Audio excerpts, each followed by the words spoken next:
I'm a bit short on time now, so I can either go along with speeding this up, or I can just take my time, and we might be behind a little bit with getting our food. So it depends. Do we want to race ahead and get ahead of people in track 2?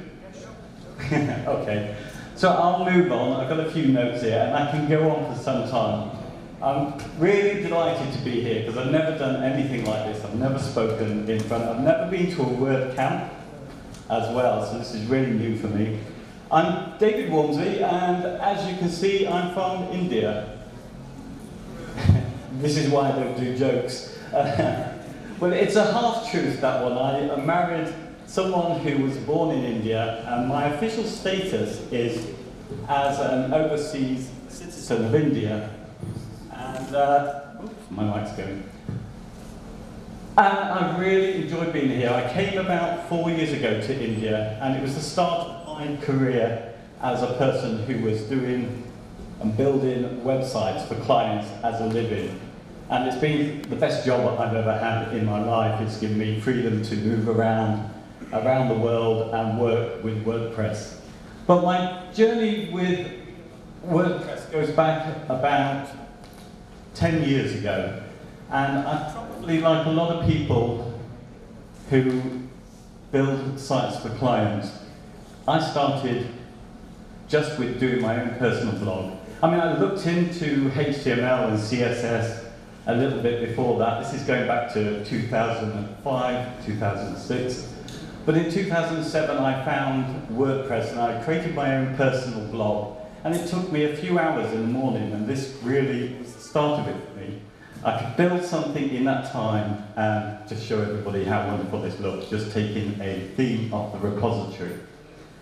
And this kind of led on to me moving into trying something new with it. I worked for the government in the UK, and I managed a team that were remote workers, and we weren't connected up to their intranet. And it was probably a brave thing to do, because at the time, really, WordPress had only just put on pages. It was a really simple blogging platform. But I managed to get away with it. There were a few plugins that were started that allowed you to make a sort of membership site, and I used it that. Then a few years later, I thought, well, I'll push it a little bit further and try some e-commerce. My wife wanted to start a shop. And again, this was before WooCommerce was on board.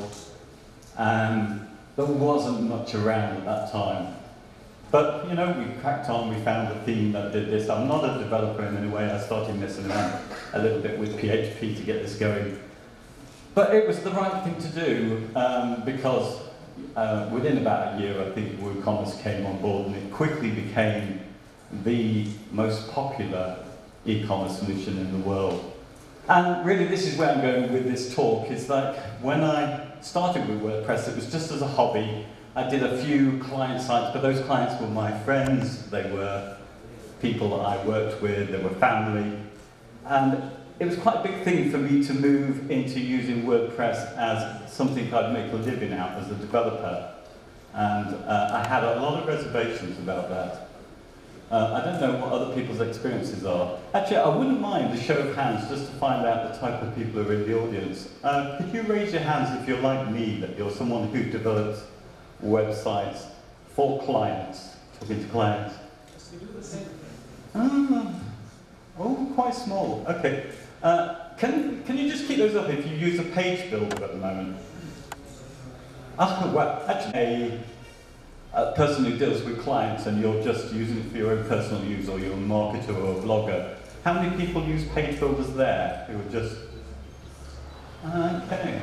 Oh, a few. So quite a few people probably like me, and I guess maybe just to check, how many people are just hardcore developers here?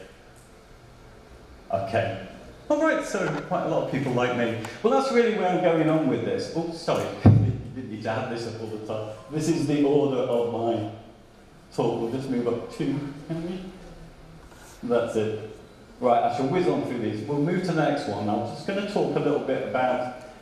What I'm saying is, really, when I came into deciding to do this for a living, I had this problem that I had a great job, and if I was going to pack that job in, I would lose my pension for life.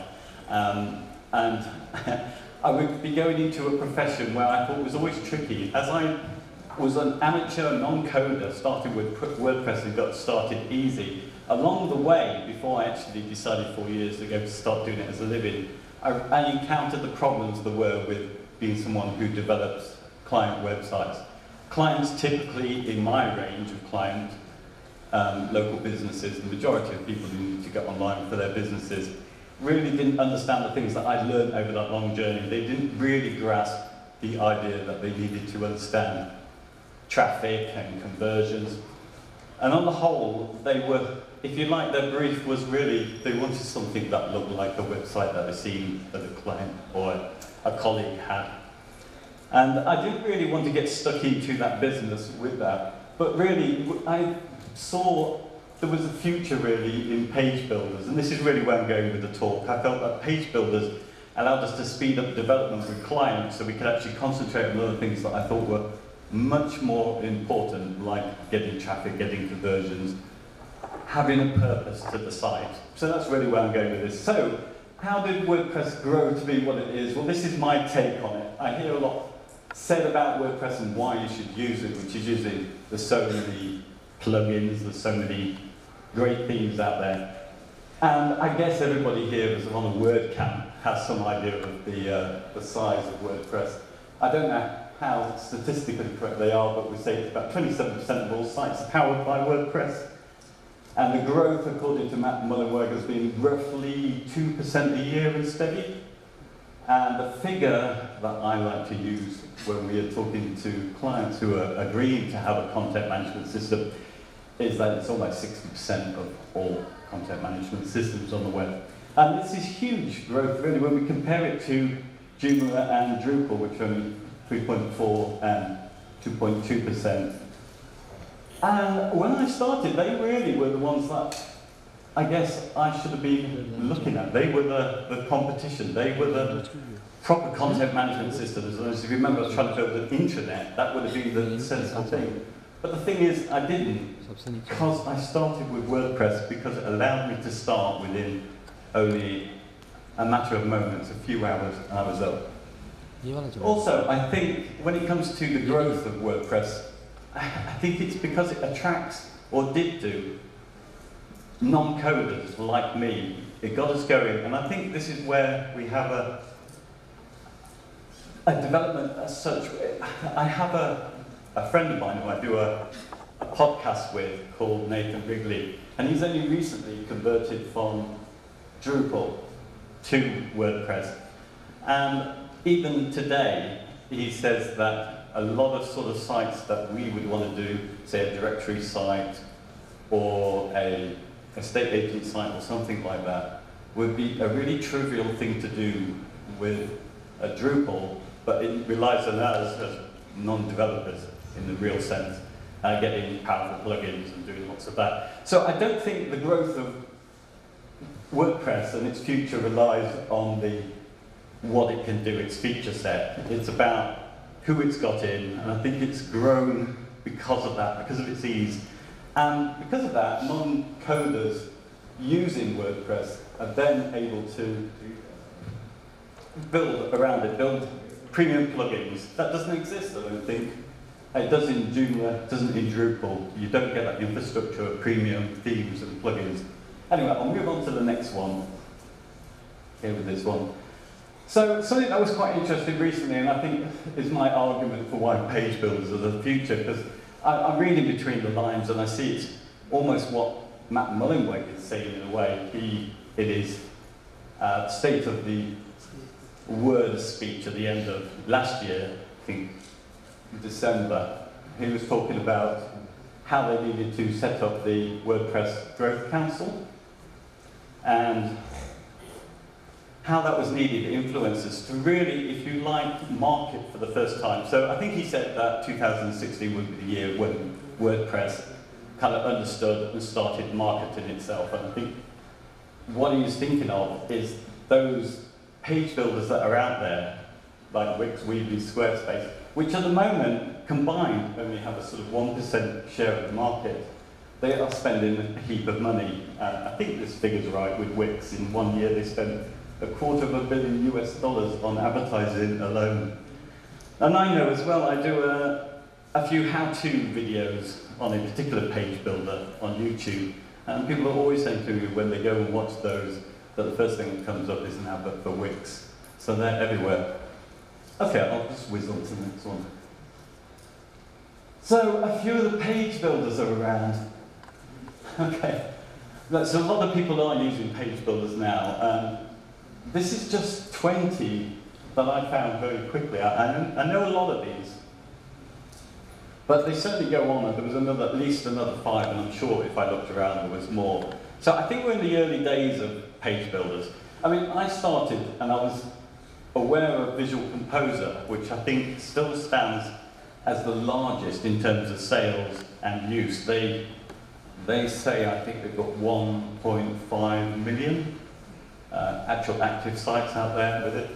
Now, for me, by that time, it wasn't a page builder that I was interested in the slightest. I'd become somebody who used the Genesis framework. I'm not a product developer, but I started getting into really sort of simple themes and doing it for myself. So I kind of rejected this stuff. I heard all the stuff that was said they were made out of shortcodes. They were bloated. And as far as I was concerned, it was on a marketplace as well. It's used a lot in theme forest themes. And it was one that I thought was only aimed at amateurs wanting to start off. I didn't see it as serious. But I soon got convinced otherwise. I mean, the one that I first used was Page Builder by Site Origin. I thought that could add to Genesis. And then came along one that I use now, which is Beaver Builder. But I feel there's a trend going on there. There's a lot of variety at the moment, and many of them started with back-end editing, moved to the front end. Many of them were started with shortcodes. Now they're not. They're using HTML divs effectively to create the pages on the front. And I think there's a move towards better code. Can I just move on to the next one here? Okay. So, what page builders can do for us? Well, it's obvious, it's the speeding up work. For me, it means rethinking how I work with the client, spending less time on, well, I don't need to worry so much when they change their mind and they want to move things around. It's going to be a fairly quick job to lay out things. Certainly speeds up the work. It gives the client, as well as us, more control, and it helps us to focus on why we're building a website in the first place. And that's what I've got. You know, for clients that would pay the sort of money they would need to pay me, they really didn't have that time to spend with me talking about the plan, their aims. They didn't really want to do it. They wanted to get a website up at that point. This way, we can get the site up very quickly, and so we can focus more of the time on the things that matter, you know, why they're doing the site. Okay, and it opens up, I think, new businesses in WordPress. I mean, these are things that have been around, I believe, well, long before the first page builders, but things that we're seeing are one-day web businesses. I've a few people that I know who have set those up, and they really work well because they're used to not being able to manage the time of clients for projects for going on too long. But this is really easy for a client to understand. They know they come for one day and they get the site built. It means that they get their stuff together before they come. And it's really worked out well for a lot of people. Other businesses that come out of it are, I've got a few notes on this, teaching as well. I noticed there's a big growth in WordPress teaching, or people who would set up one-day events where maybe 8 people would come and they would teach you to build your site in a day or a weekend. I mean, they have been very popular every time I've seen them. So with something like this, it's kind of probably a lot easier with a page builder on hand to be able to teach people to do that. And finally, something else which I think has been a trend in making money out of WordPress has been those niche market sites. I'm thinking of things like Happy Tables, has anyone heard of that, or Restaurant Engine? They're a couple of SaaS platforms, if you like. So they are DIY websites built for people who need restaurant sites. And with page builders these days, I'm seeing more and more people like that who are building their own SaaS solutions for their own niche markets. They build some templates out with them. The client can go in and manage them themselves. So a lot of new opportunity there, so I'll move on to Next one. Okay, and oops, we're running out of time. Okay, so the downsides, obviously, was there anybody who didn't like page builders here? Was there anyone? No, oh, okay, that's, no surprise at me. Okay, so there was a little bit of a Twitter storm that went on. A guy called Pippin Williamson from Pippin's Plugins, a very popular and respected plugin developer who tweeted out, sorry if this offends anyone, but the major page builders out there are also terrible, or something along those lines.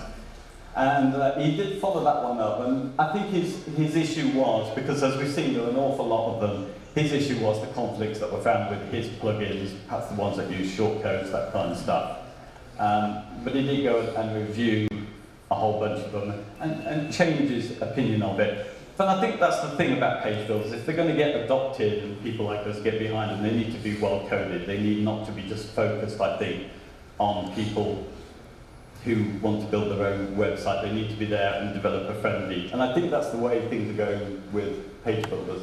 I am preaching to the converted here, I know, because everybody kind of seems to be quite keen on page builders anyway. So, okay, the other thing that I've heard as an anti-page builder is something a friend of mine had a problem with. His clients got confused. Many of them were on sites where they were using, 10 minutes to go, where they were using backend already. They had blogs and stuff, and they taught the clients to use the backend. Suddenly, they were using front-end editors to move stuff around, and I found that as well. I built the site for somebody who'd used WordPress before, was used to updating their blog for the backend, and when they didn't update the front end, the page builder, it made a mess of their site. So that's one of the confusions. Also, the fact is, this is the big one. I think if you're someone who builds client websites, you hand over a website with that much power and give them that flexibility, the chances are that they're going to go in and do what they like, and they can make a complete mess of the website that you spent a lot of time developing. The only thing I think about that, or how I counter that, is that I think it is time now with page builders for people like me who build websites for clients, that we need to start getting clients in a lot earlier and introducing them to how to be responsible with the power that they've now got from the early days, rather than it being traditionally a thing that we would tack on at the end of our build once we built it. And the argument with any change, I think, that's going on, and I do think page builders are big changes that will get professionals losing work. Well, there's always that fear that anybody who's used to a certain way or making money in a certain way has a certain skill set, that this really demeans what they do, their skill, and that they might lose work as this happens. But I think that's just the nature of the business we're in. We have to adapt for it. I wasn't really keen on page builders when I first heard about it. Now it just makes business sense for that type of client. The average person, I think, who needs a website, not the big clients at the time. Okay. Yeah, the biggest limitation is what I really want to leave you with, which is the limitation of page builders. Page builders are surely things that just build pages. Well, I think this is what the new and exciting thing is. I think it's going beyond that. There's only a few examples I know of, but there may be more out there, where one is a plugin called WP Types and their toolset. They've been, if you like, their plugin makes it easy for non-coders to do things that would normally be done by PHP. So you can put custom post types in, you can arrange your archive pages and that kind of thing. So they've been implementing ways to use that with certain big plugins. I think Visual Composer, Divi, and Beaver Builder. But I think what's really interesting as well is that also Beaver Builder, we're waiting for theirs to come out, a new release of theirs, an extender, which is going to allow their page builder to build out those archive pages, 404 pages, headers, footers, and all of that. So I think we're moving to a time now, and it takes me back to when I first started doing this, is I came in first learning about a little bit of code with HTML, and at that time CSS wasn't popular. It became obvious that we needed something separate with HTML to CSS, which meant to do the styling to keep those two things apart. And I really see that's the way it's going to end up going with WordPress. I think page builders are going to become the thing that styles and lays out our websites, and that WordPress will continue to give that underlining function in. So, that's it. That's my speeded up version. Thank you very much for listening to me. Sorry for the mic. Thank you.